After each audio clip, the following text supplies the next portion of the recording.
చందమామ కథలు సాటి వారి ఎదలు దాచు నీడలు. అందరికీ నమస్కారం. ఈరోజు మనము ఇంకొక కొత్త కథ విందాము. ఈరోజు కథ పేరు తెలివితేటలు.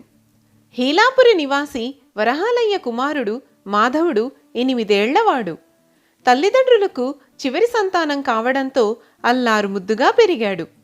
చురుకైనవాడు, తెలివైనవాడు అని బంధువులంతా వాణ్ణి మెచ్చుకునేవారు. అయితే ఇంత తెలివిగలవాడనని పేరు తెచ్చుకున్న మాధవుడు ఒకే ఒక్క విషయంలో మాత్రం అతి తెలివి తక్కువగా ప్రవర్తించేవాడు.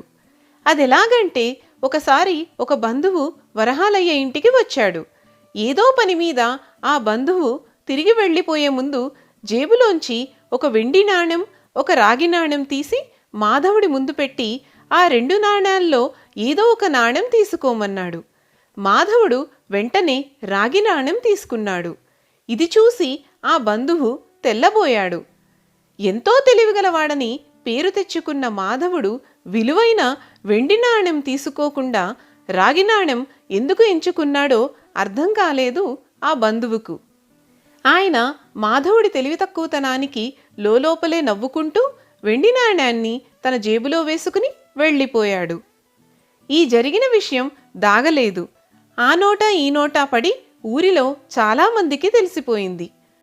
తండ్రి వరహాలయ్యను మించిన తెలివితేటలతో వ్యాపారంలో లక్షలు సంపాదిస్తాడని అందరూ అనుకునే మాధవుడు ఇంత అమాయకుడు, తెలివి తక్కువవాడునా అని నవ్వుకోసాగారు. ఆనాటి నుంచి మాధవుడి తెలివి తక్కువతనం చూసి వినోదించేందుకు ఊరిలోని వాళ్ళు తరచుగా వాడి ముందు ఒక వెండి నాణెం, ఒక రాగి నాణెం ఉంచేవాళ్ళు. ప్రతిసారి అతను రాగి నాణెమే తీసుకునేవాడు. ఇది చూసేవాళ్ళందరికీ చాలా వినోదంగా ఉండి నవ్వుకునేవాళ్ళు. ఇలా ఉండగా ఒక రోజున వరహాలయ్య ఇంటికి సోమయ్య అనే బంధువు ఒక ఆయన వచ్చాడు. ఆయన వరుసకు మాధవుడికి మామ అవుతాడు.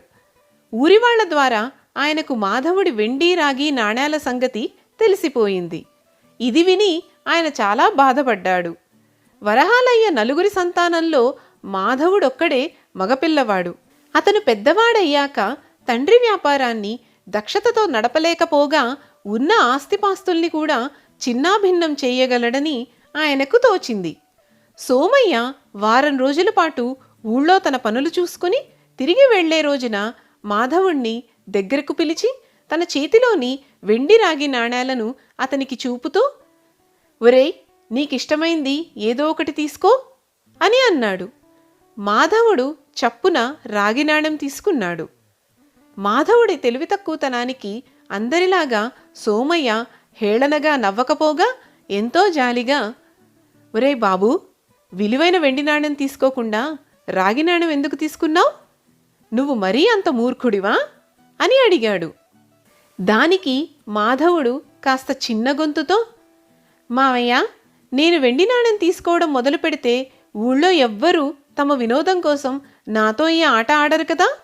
అప్పుడు కనీసం నాకు రాగి నాణెం కూడా దొరకదు.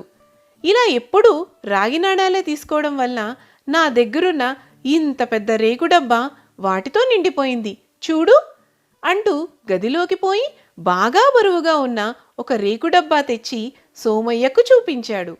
డబ్బా నిండుగా ఉన్న రాగి నాణేలను చూసి సోమయ్య తెల్లబోయాడు. ఆయన ఏదో అనబోయేంతలో మాధవుడు, మావయ్య, ఈ సంగతి మాత్రం నువ్వెవ్వరితో అనకు, సరేనా అని అన్నాడు.